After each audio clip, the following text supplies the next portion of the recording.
Lamentações, capítulo 3, versículo 22, está escrito assim: as misericórdias do Senhor são a causa de não sermos consumidos, porque as suas misericórdias não têm fim, novas são cada manhã, grande é a tua fidelidade.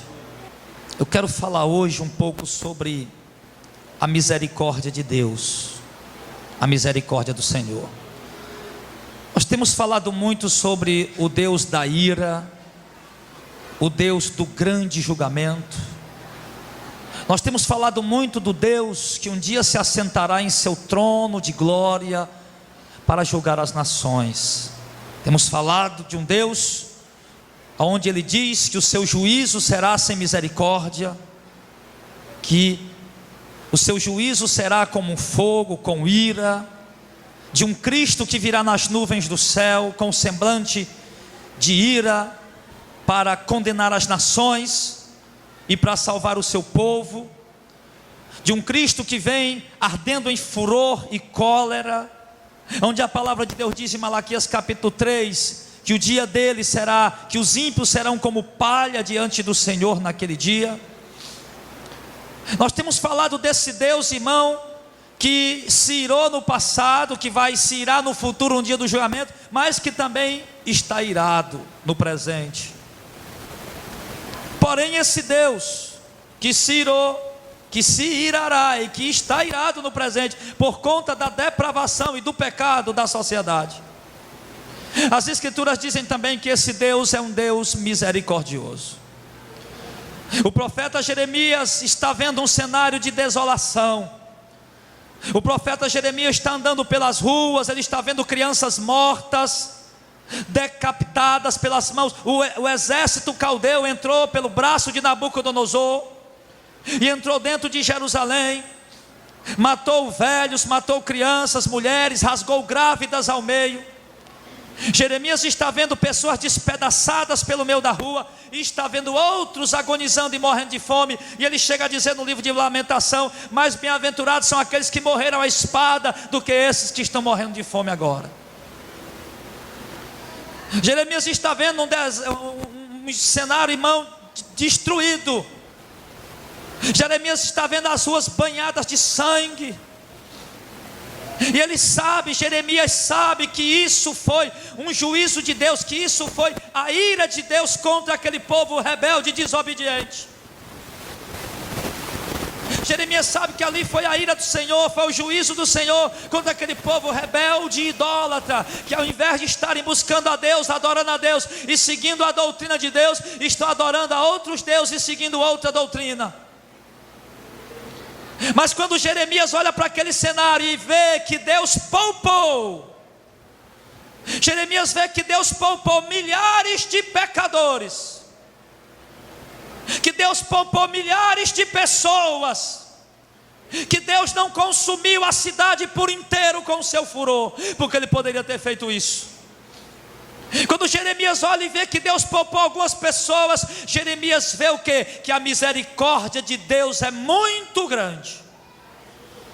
Jeremias, ao olhar aqueles pecadores que restaram, aqueles pecadores que sobraram com vida, e vê que outros foram levados vivos para a Babilônia e não foram assassinados, Jeremias escreve e vê e diz que as misericórdias do Senhor, elas são infinitas, elas não têm fim, e por causa das misericórdias do Senhor, nós não fomos consumidos.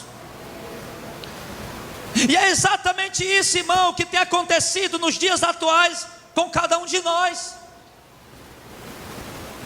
porque Deus tem insistido em exortar a sua igreja ao arrependimento. Deus tem insistido em chamar cada um de nós a guardar a sua palavra. Deus tem insistido em chamar a mim, a você e o resto da igreja a se voltar para o Evangelho. Contudo, muitos continuam em desobediência. Deus tem advertido cada dia em relação aos pecados que você insiste em continuar cometendo.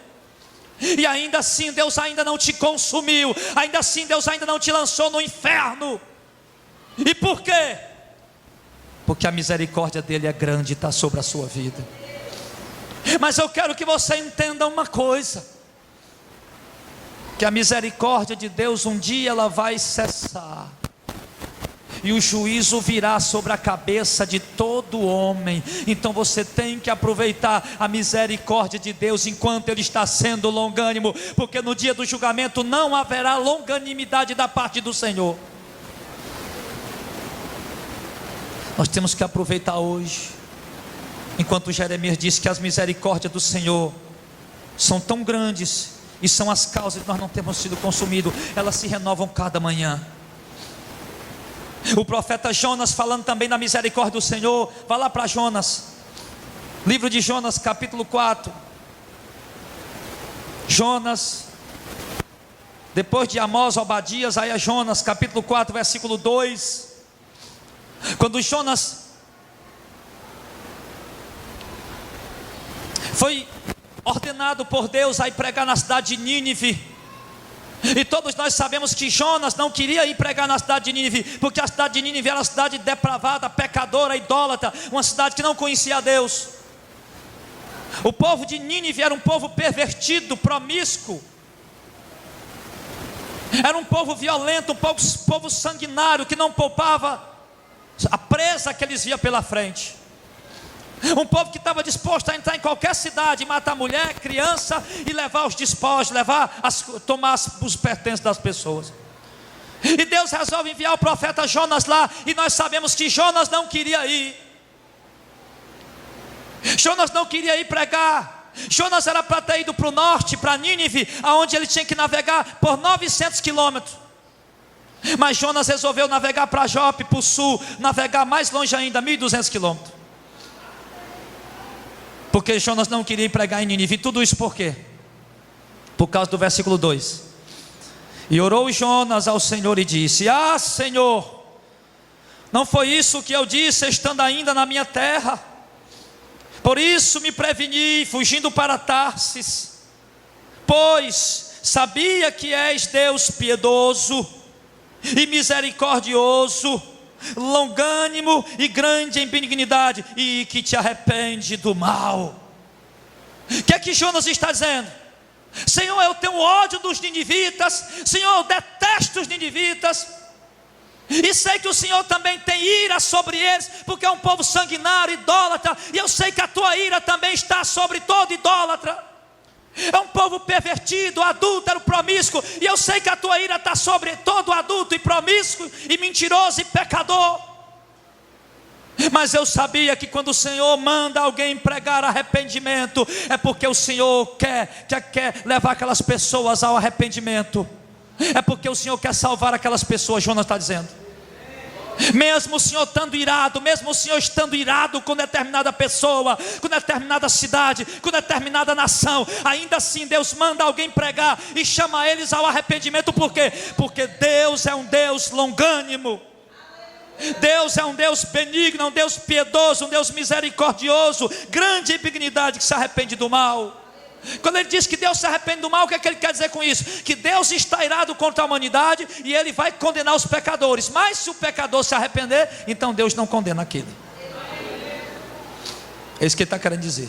E eu sei que o Senhor se arrepende de mal. Ou seja, Jonas passou naquela cidade, caminho de 3 dias, dizendo: Deus vai destruir essa cidade, Deus vai destruir essa cidade, Deus vai destruir essa cidade.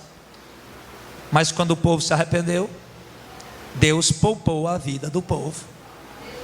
Porque Deus é um Deus longânimo, misericordioso, tardio em irar-se e muito, muito compassivo, e que se arrepende do mal, se o homem se arrepender dos seus pecados. Deus é um Deus de misericórdia. Deus é um Deus compassivo, um Deus de compaixão.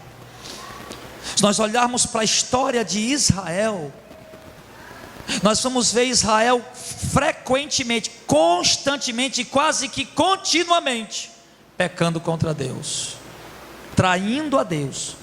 Se nós olharmos para o livro de Reis, nós vamos ver muitos reis que abandonaram os caminhos de Deus para servir outros deuses. Nós olhamos para o livro do Juízo, nós vamos ver as mesmas coisas. Se nós olharmos para cada livro do Antigo Testamento, livro dos profetas, nós vamos ver o povo se distanciando de Deus, porém, e despertando a ira de Deus, porém, pela infinita misericórdia do Senhor, nós vemos também em cada livro em que o povo, cada situação em que o povo está em pecado, desviado do Senhor, nós vemos também Deus levantando alguém para chamar aquele povo ao arrependimento. E por quê?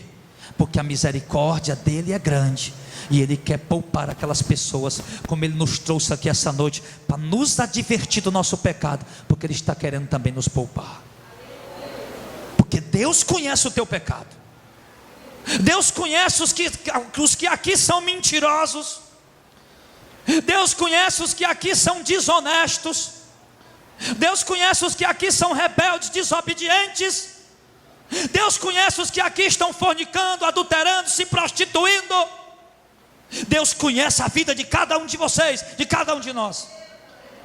E Ele quer consumir você no fogo pela ira dEle. Mas antes dEle derramar o juízo dEle sobre você, Ele está enviando primeiro a misericórdia e está dizendo: se arrependa do seu pecado,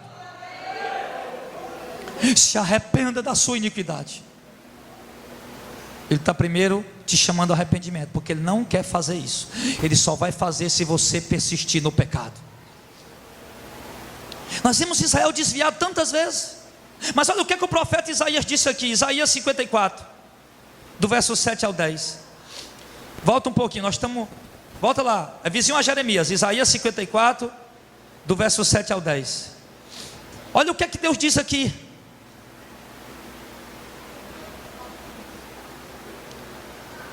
Isaías 54, do verso 7 ao 10. Por um pequeno momento te deixei, mas com grande misericórdia te recolhi.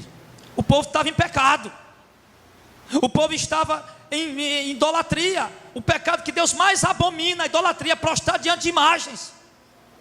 E Deus diz: olha, eu te abandonei, eu te deixei por um momento, mas com grande misericórdia eu voltei, eu te recolhi. Em grande ira escondi a face de ti por um momento, mas com benignidade eterna me compadecerei de ti, diz o Senhor, o teu Redentor. Oh glória! O que Ele está dizendo? Com grande ira, a minha ira ardeu por causa das tuas atitudes. Com grande ira, o Senhor diz, com grande ira eu escondi a face de ti por um momento.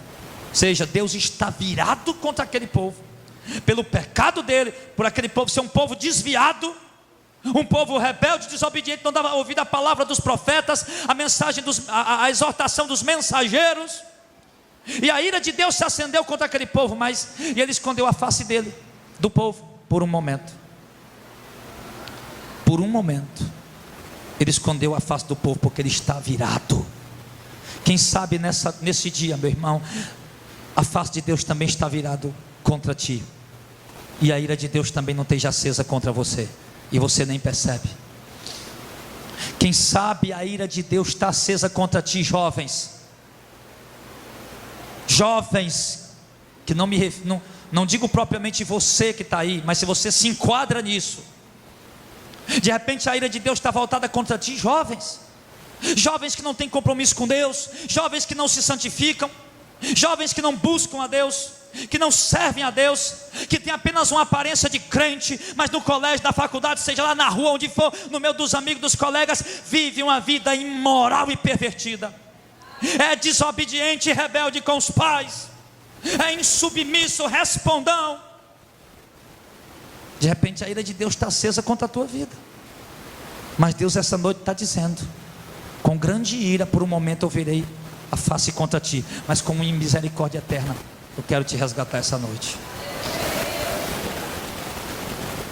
Mulheres, homens, dependendo de como esteja a tua conduta, o teu comportamento, se você é aquele crente que de fato vive lutando contra o pecado, falha, peca, escorrega, mas se angustia, se entristece e vive lutando contra o pecado, amém, você está na presença do Senhor. Mas se você virou aquele crente desleixado, que se entregou aos prazeres, à carne, que não ora mais, que não lê mais Bíblia, que não se desvia mais do pecado, que tudo para você virou normal. Você que vive pecar escondido, a fazer coisa que os olhos do pastor, da esposa, do marido, dos filhos, dos pais não pode ver, os olhos dele estão vendo. E quem sabe a ira de Deus não está acesa sobre a tua vida esta noite. Quem sabe ele não virou o rosto contra ti esta noite. Mas ele diz: querido, entenda. Vixe, pastor, realmente, pastor, estou em pecado.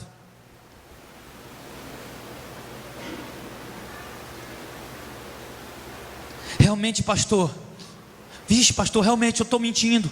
Eu estou vendo pornografia na internet. Eu estou traindo minha mulher, estou traindo meu marido. Eu estou furtando, estou sendo desonesto, estou enganando pessoas. Realmente, pastor, você está dizendo aí. Eu não estou dando testemunho de nenhum de crente. Eu estou entendendo que Deus me trouxe aqui hoje para falar para mim que a ira dele está acesa sobre a minha vida. Mas entendo o que ele diz, que a ira dele dura só por um momento, mas a misericórdia dele é eterna, é infinita. E é com essa misericórdia que Deus quer te alcançar essa noite. É essa misericórdia que ele quer derramar sobre a tua vida essa noite. Essa misericórdia eterna, essa benignidade eterna, com a qual o Senhor, o teu Redentor, se compadece de ti esta noite. Deus espera que o teu coração se entristeça nesse momento com essa palavra. Deus espera que o teu coração se angustie nesse momento com essa exortação. E Deus espera ver que essa tristeza produza arrependimento, produza conversão, para que Ele possa vir derramar o bálsamo, a alegria, a paz na tua vida. A paz de quê? A paz do perdão de Deus. Porque quando sentimos o perdão de Deus, nós sentimos paz, nós sentimos alívio. E Ele quer aliviar você desse fardo, meu irmão. Por isso Deus nos cobra o arrependimento. Não é por maldade, a exortação de Deus às vezes é dura, a repreensão dura, mas é por misericórdia. Ele sabe do peso que está em cima de você por causa do teu pecado. Ele quer te aliviar desse fardo.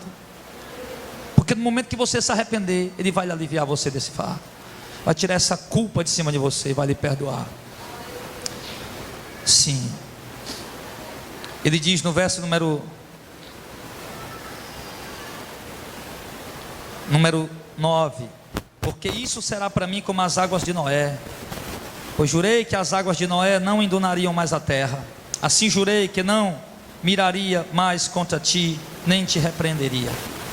Porque as montanhas se desviarão e os outeiros tremerão, mas a minha benignidade não se desviará de ti, e o conserto da minha paz não mudará, diz o Senhor que se compadece de ti. Oh glória. O que é que Deus disse aqui? Mas até os montes vão sair do lugar, mas a minha misericórdia vai permanecer sobre a tua vida. Até os montes vão ser removidos, mas a misericórdia de Deus permanecerá sobre as nossas vidas, daqueles que se arrependerem. A misericórdia de Deus, irmão, ela é tremenda, ela é extraordinária. Eu vejo isso que Isaías está falando, nós vemos isso na prática. Nós vemos, por exemplo, no Antigo Testamento, quantos reis estavam ali em pecado, desviados, e aí Deus trouxe uma correção sobre eles, uma disciplina sobre eles, porque eles despertaram a ira de Deus. E de repente aqueles homens se arrependeram, e Deus disse: não, eu não vou mais castigá-los, eu não vou mais subjugá-los, porque ele se arrependeu. Nós vamos ver isso acontecer várias vezes na antiga aliança. Nós vamos ver pessoas, irmãos, que eram totalmente desviadas de Deus, distantes do Senhor, e que a ira de Deus estava sobre eles, mas no momento que eles se arrependiam, nós vemos também a misericórdia de Deus vindo sobre eles. A misericórdia de Deus, irmão, ela é tão gloriosa, ela é tão tremenda, que ela deixa a gente sem entender. Quantas vezes eu, pecador, um homem insignificante, cheio de máculas, cheio de imperfeição, cheio de defeitos, ao ver a misericórdia de Deus, meu Deus, que misericórdia tão grande é essa que o Senhor tem da minha vida?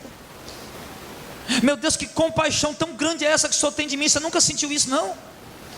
Você nunca percebeu, não, a misericórdia de Deus, como ela é grande na tua vida? Eu digo, meu Deus, se eu fosse o Senhor, eu já tinha me jogado no inferno faz tempo. E contudo o Senhor me poupa cada dia.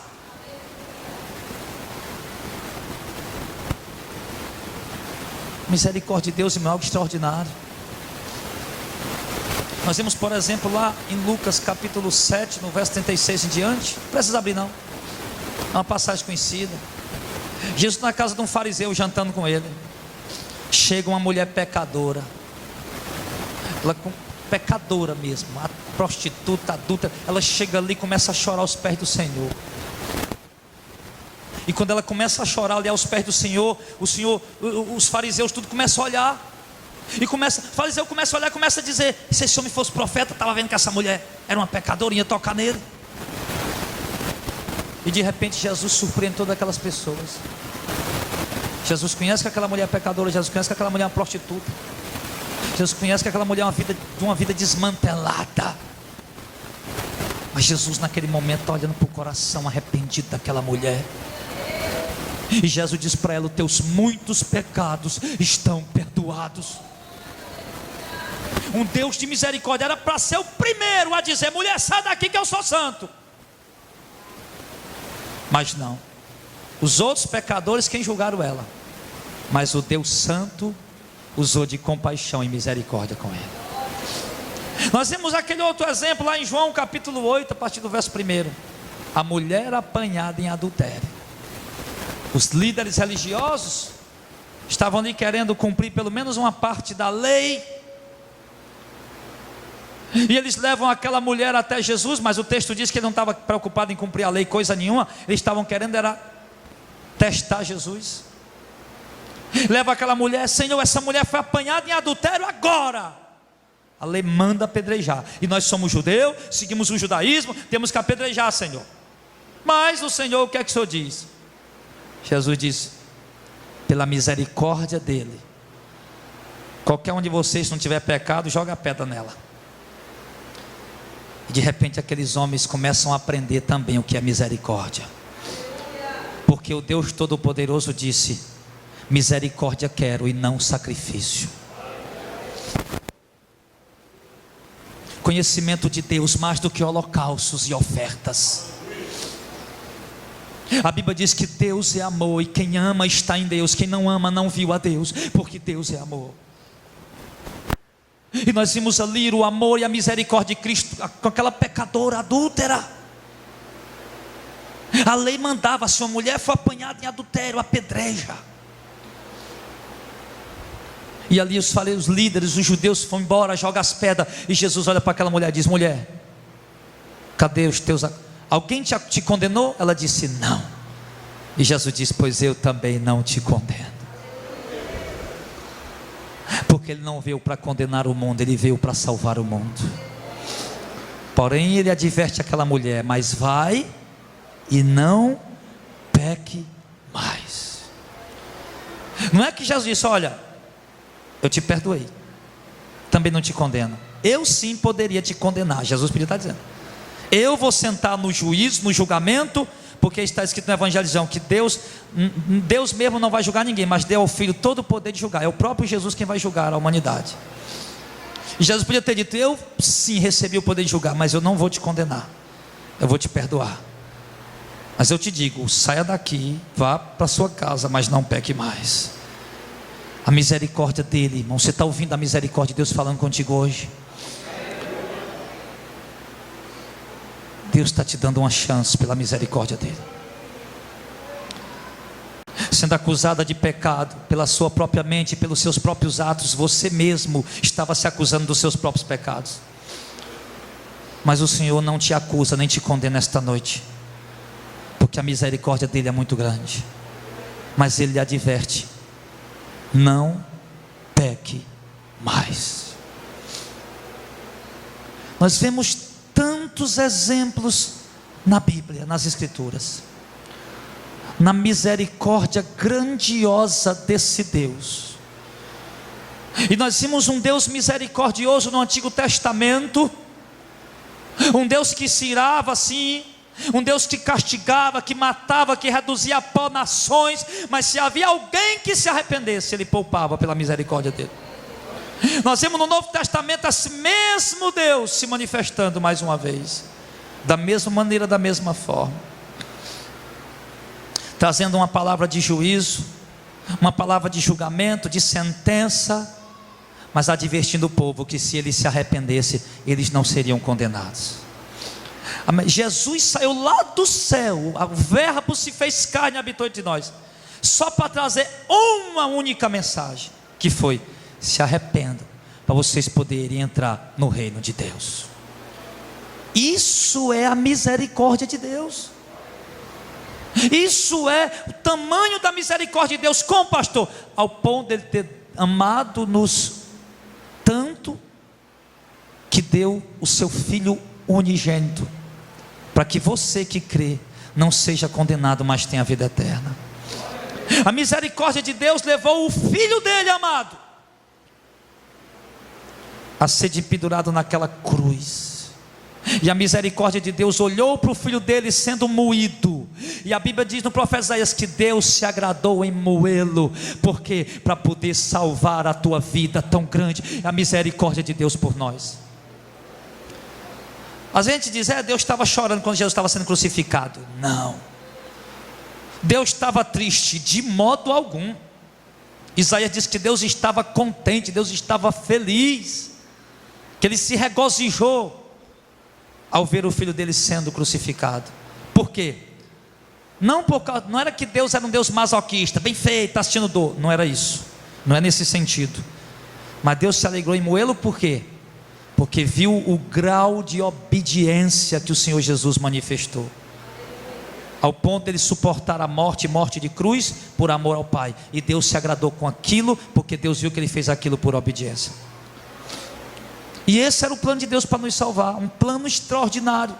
Deus podia ter usado qualquer forma, qualquer maneira, mas para mostrar o quão grande é o amor dele por ti, meu irmão, o quão grande é o amor dele pelos pecadores, pelos depravados, pelos prostitutos, adúlteros, drogados. O quão grande é o amor de Deus por uma sociedade pecadora, que ele manifestou esse amor mostrando o maior grau de amor que alguém pode oferecer por outro, que é dar o seu filho para morrer, para resgatar a vida de alguém. Eu confesso a vocês que eu não tenho esse amor por ninguém. Eu não tenho, por nem ninguém, de matar o meu filho para salvar algum de vocês. Eu não tenho esse amor. Alguém aí tem? Alguém tem esse amor? De matar o seu filho para salvar outra pessoa? Eu não tenho. Eu confesso a você que eu não tenho. De alguém estar aí com um revólver na cabeça para matar o Gilmar, que é meu amigo muito, e dizer: não, poupe o Gilmar e mate o meu filho. Não, eu prefiro que eles executem o Gilmar e poupem o meu filho. Eu não tenho esse amor. Estou sendo hipócrita? Estou sendo verdadeiro, porque eu sei que nenhum de vocês também tem esse amor, e nenhum de nós tem esse amor, mas Deus tem esse amor por nós. Deus tem esse amor por nós. Como escaparemos nós se negligenciarmos tão grande salvação? O amor de Deus foi oferecido, estendido a uma sociedade pecadora, depravada, que já era para estar no inferno há milhares de anos, mas Deus tem poupado a nossa vida e tem preparado um lugar de glória, uma mansão eterna, ruas de ouro, portões de pérola, uma cidade celestial, um corpo glorificado por amor e misericórdia tão somente. Assim é que acontece a nossa salvação, é tão somente pela graça abundante, a misericórdia infinita desse Deus maravilhoso. Porque eu não mereço ser salvo. Você merece? Eu, Jardel Fernandes, não mereço ser salvo. Nunca fiz nenhuma obra que pudesse garantir a minha salvação. Por mais que alguém desse o seu corpo a ser queimado, por mais que alguém decapitasse as suas próprias mãos ou furasse os seus próprios olhos, ainda assim seríamos condenados. Mas a graça, a misericórdia, o amor dele enviou-nos a salvação de graça. Eu não paguei nada. Olha como a misericórdia dele é grande sobre a tua vida. Quando Deus te encontrou, te chamou, você estava onde? Estava na igreja certinho, com a vidinha certinha, bonitinha? Não. Quando Deus te chamou, você estava lá no mundão depravado, estava nem lembrando de Deus, só rezava para poder Deus abençoar a saída, rezava para Deus abençoar para você ir, e rezava para Deus abençoar para você voltar. Você via prostrado diante de mais de escultura, você ia para os forró, para as farras, para as festas, era um pinguço, um cachaceiro, um desmantelado, estava fazendo nada que merecesse Deus ir atrás de ti. Contudo, Deus foi lá e se revelou e te resgatou, e agora você está aí. Isso é a misericórdia de Deus. Mas infelizmente, irmãos, mesmo nós vendo essa misericórdia gloriosa, a maioria de nós tem desprezado ela, porque a graça de Deus veio sobre nós, a misericórdia de Deus nos alcançou, não havia obra nenhuma que o homem podia fazer para ser salvo. As escrituras dizem que tanto o judeu como o grego, gentios, Deus encerrou todos debaixo da lei para usar de misericórdia com todos, para que os judeus não viessem a ser salvos pelas obras da lei, para não se achar superiores a alguém. Deus encerrou todos debaixo do pecado para usar misericórdia com todos, ao ponto dele dizer que todos os pecados estão destituídos da glória de Deus, tanto judeus como gregos. Mas vindo a plenitude dos tempos, Deus enviou o seu filho, nascido de mulher, nascido debaixo da lei, para resgatar aqueles que estavam debaixo da maldição da lei, debaixo da condenação da lei, debaixo do juízo da lei. Mais um texto que prova que nós não temos que guardar a lei. Veio para resgatar os que estavam, para remir os que estavam debaixo da lei. Então a misericórdia de Deus se alcançou a tua vida. Você reconhece isso? Quem reconhece isso, diga amém. Então, meu irmão, me diga uma coisa: a misericórdia de Deus te alcançou. A misericórdia de Deus está sobre a tua vida. Você está conseguindo entender e perceber o quanto você é um pecador, o quanto você é desmerecedor da graça de Deus? Agora você está entendendo o que é que significa a graça, a misericórdia de Deus? É exatamente por isso, porque você não merece. Porque você não merece. E essa graça está sobre a nossa vida, essa misericórdia está sobre nós, e Deus só pede uma coisa de nós. Quantas coisas, igreja? Uma. E o que é que Ele pede? O dízimo? Ofertas? O que é que Ele pede? Campanhas, jejuns, vigílias? Ele pede a única coisa: obediência. Só isso que Ele quer. Você estava no mundo perdido, depravado. Se você tivesse morrido, quem é crente aí de 10 anos para cá? 10 anos. Quem é crente de 30 anos para cá? Pronto, 30 anos. Se você tivesse morrido antes de 30 anos, você tinha ido para o inferno. Mas a misericórdia de Deus te alcançou, e agora a única coisa que Ele quer de você é que você obedeça a Ele. Só isso, obediência. Ele não está preocupado com o seu dinheiro. Ele não está exigindo de você dízimos e ofertas. Ele não está exigindo de você nada a não ser obediência. Só isso. É só isso que Ele quer. A misericórdia de Deus, a compaixão de Deus, a graça de Deus, a misericórdia que não tem fim, que é a causa de nós não sermos consumidos, está pedindo para vocês obedecer a palavra dele. Contudo, muitos de nós não estamos obedecendo. Não obedecemos quando, na questão das mulheres que eu falei antes do culto, da pregação, deixamos de obedecer a Deus quando usamos as roupas inadequadas, como eu coloquei, as roupas sensuais, os atavios extravagantes, exagerados. Estamos deixando de desobedecer a Deus porque Ele disse que não era para usar. Deixa de desobedecer as mulheres quando deixam de ser submissas aos seus maridos, estão deixando de obedecer a Deus. Os maridos deixam de obedecer a Deus quando não estão amando suas esposas e cuidando delas e zelando por elas. Estão desobedecendo a Deus. Estão desobedecendo a Deus quando deposita a confiança num amuleto, numa rosa, numa fronha, num martelo, ou numa entidade qualquer da igreja católica ou da igreja evangélica. Quando se confia em outro objeto, em outro ser, em outra coisa que não seja o Senhor. Está desobedecendo a Deus porque diz que é para confiar nele. Está desobedecendo a Deus quando faz da obra de Deus um mercado. Está desobedecendo a Deus quando faz dos dons de Deus mercadoria. Está desobedecendo a Deus, meu irmão, quando vende os dons do Espírito Santo, quando transforma a obra de Deus numa fonte de lucro. Está desobedecendo a Deus quando faz shows e shows e shows em nome dele, porque Deus é um Deus santo e Deus não promove show e nem manda ninguém promover show. A irmã Maria de Lourdes disse uma coisa muito interessante hoje de manhã, que tem pastores aqui, meu irmão, que não tem cara de pastor coisa nenhuma, eles parecem mais promoter de eventos. Deixaram de ser pastor, de conduzir ovelhas, para serem promotores de eventos, e só isso, e acabou. Desobedece a Deus quando está mentindo. Você desobedece a Deus quando está sendo desonesto. Você desobedece a Deus quando se prostitui, quando trai o seu cônjuge. Você desobedece a Deus quando os teus olhos vão ali na internet, na televisão, ou mesmo pessoalmente, cobiçar as mulheres. Você desobedece a Deus, as mulheres, quando você provoca essa cobiça nos homens. Deus só quer nossa obediência.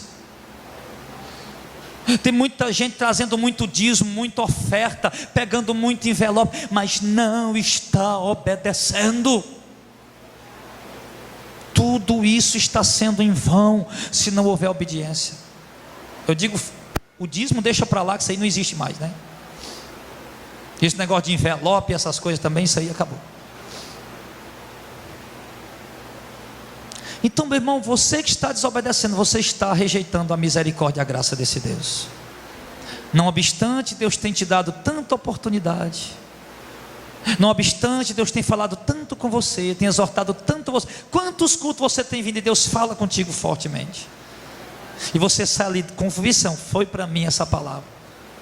E a convicção dura só até você sair na porta. Quando você sai, que pega o ônibus, pega o carro, pega a moto, pega a bicicleta, ou a pé, como você vai. Quando você sai, que vai para casa amanhã, aquela convicção já desapareceu. Você continua vivendo a mesma vida. Deus te pede renúncias, Deus te pede para abrir mão de coisas. E você está desobedecendo. Aí, meu irmão, aí paciência. Porque a misericórdia de Deus, embora ele diz que é com misericórdia eterna, mas é para aqueles que se arrependerão. Quando Paulo diz que o juízo será sem misericórdia e a misericórdia triunfa sobre o juízo, o que é que ele quer dizer? Eu não entendi. O juízo é sem misericórdia, a misericórdia triunfa sobre o juízo? Que negócio é esse? Que história é essa? É simples. O juízo é sem misericórdia para com os que continuaram em desobediência, mas a misericórdia de Deus triunfa sobre o juízo, sobre a vida do pior pecador arrependido. E só nos resta uma coisa essa noite, igreja. Só nos resta uma coisa essa noite. 1 João, vamos lá, para concluir. Só nos resta uma coisa. Lá pertinho de Apocalipse. Depois de Pedro, aí vem 1 João. Capítulo 1.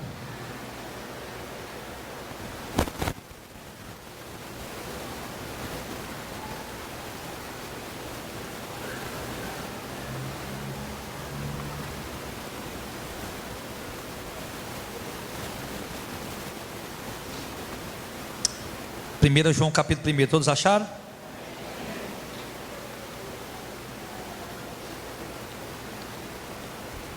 Vamos ler no verso 5. E esta é a mensagem que dele ouvimos e vos anunciamos: que Deus é luz e não há nele treva nenhuma. Se dissermos que temos comunhão com ele e andarmos em trevas, mentimos e não praticamos a verdade. Mas, se andarmos na luz, como Ele na luz está, temos comunhão uns com os outros, e o sangue de Jesus Cristo, seu Filho, nos purifica de todo o pecado. Se dissermos que não temos pecado, enganamo-nos a nós mesmos, e não há verdade em nós. Se confessarmos os nossos pecados, Ele é fiel e justo para nos perdoar os pecados e nos purificar de toda injustiça. Se dissermos que não temos pecado, fazemos-lo mentiroso, e a sua palavra não está em nós. Meus filhinhos, estas coisas vos escrevi, para que não pequeis. E se alguém pecar, temos um advogado para com o Pai, Jesus Cristo justo. Ele é a propiciação pelo nosso pecado, e não somente dos nossos, mas também pelos de todo o mundo. Amém. O que ele diz para nós aqui?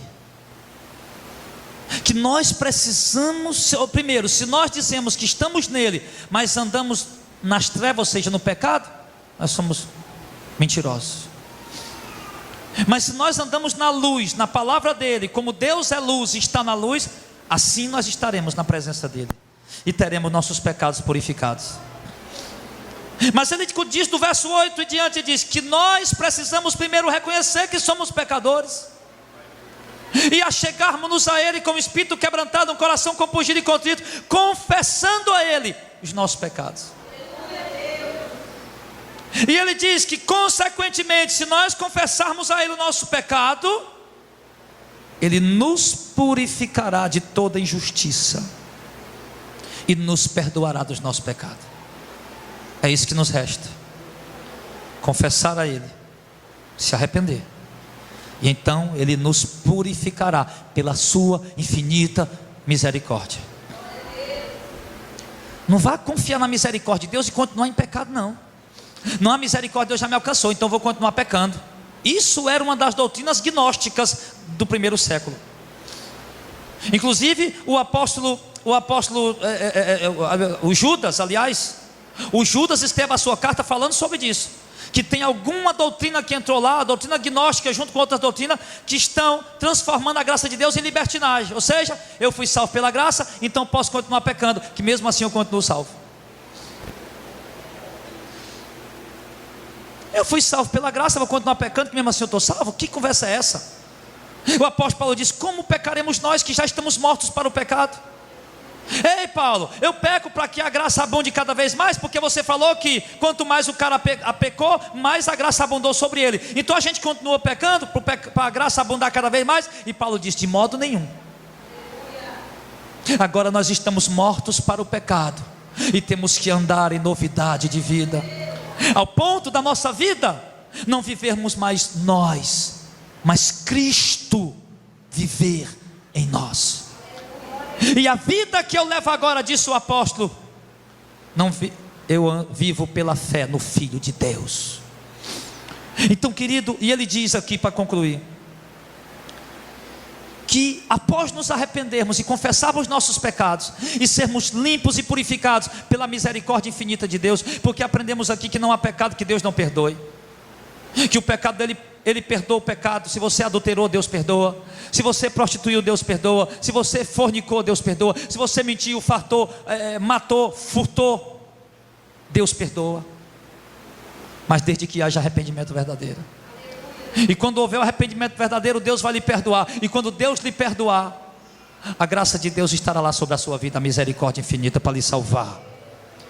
Mas depois de Deus ter lhe perdoado, João já mostra aqui o quê?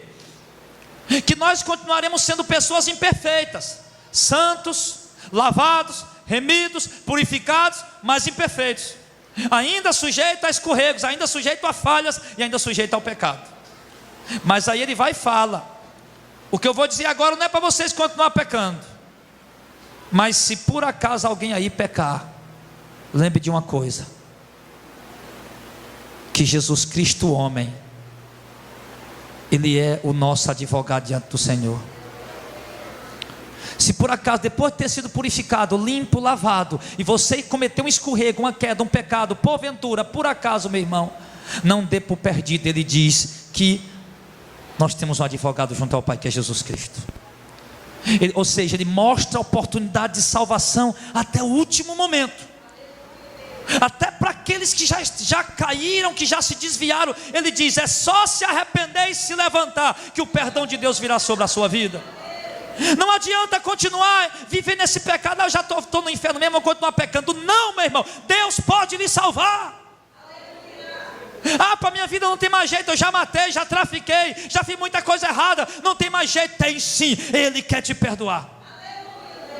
Não adianta continuar escondendo esse pecado embaixo do tapete. Não adianta continuar retendo esse pecado, meu irmão, sem esperança de que não há mais perdão para você. Há sim perdão, desde que haja arrependimento. Porque Ele, Cristo, é a propiciação pelos nossos pecados, não só dos nossos, mas pelo do mundo todo. E propiciação é o quê? É o sacrifício substitutivo, que substitui, aliás. Propiciação. Na antiga aliança, o judeu era um pecador, mas ele levava um sacrifício propiciatório, que expiava os seus pecados, que simbolicamente limpava seus pecados. O que era? O cordeiro. O pecado estava nele, mas levava o cordeirinho, a pombinha, uma rolinha, para o sacerdote degolar, pronto, ali Deus recebia aquele sangue derramado. É como se o homem saísse ali perdoado. Aquilo era um sacrifício propiciatório. Aquela rolinha estava morrendo no lugar daquele camarada. E agora não é mais rolinha, não é mais cordeiro, não é mais pombinha. Foi o próprio Filho de Deus que morreu pelos nossos pecados. Ele é a propiciação pelo nosso pecado. Ele assumiu o meu lugar, o teu lugar naquela cruz. Quando Ele morreu, nós morremos com Ele para ressuscitar e andar em novidade de vida na presença dEle. Então, nos resta isso. O que eu vejo nessa mensagem, igreja, é que a misericórdia de Deus veio forte sobre nós hoje. Veio muito forte. Cabe a você recebê-la ou rejeitá-la. A misericórdia de Deus veio sobre nós essa noite, através desse alerta, dessa exortação, dessa repreensão. Se você der ouvidos e obedecer, a misericórdia dele te enche. Se você não der ouvidos e preferir continuar no pecado, a misericórdia dele te abandona. Cabe a nós, cabe a você seguir seu caminho como você quer. E eu aconselho, queira seguir aquilo que é correto diante de Deus. Porque mesmo no final, mesmo nos sentindo ainda falhos, imperfeitos e pecadores, a misericórdia dele nos salvará, nos levará salvo para o seu reino celestial, se nós continuarmos na obediência até o fim. A gente se sente, quantas vezes a gente se sente assim, né, irmão? Que Deus não te ama mais, Deus não me ama mais, Deus não está mais comigo, que eu pequei, eu errei, eu falhei. Não. A misericórdia de Deus, ela é abundante sobre a nossa vida.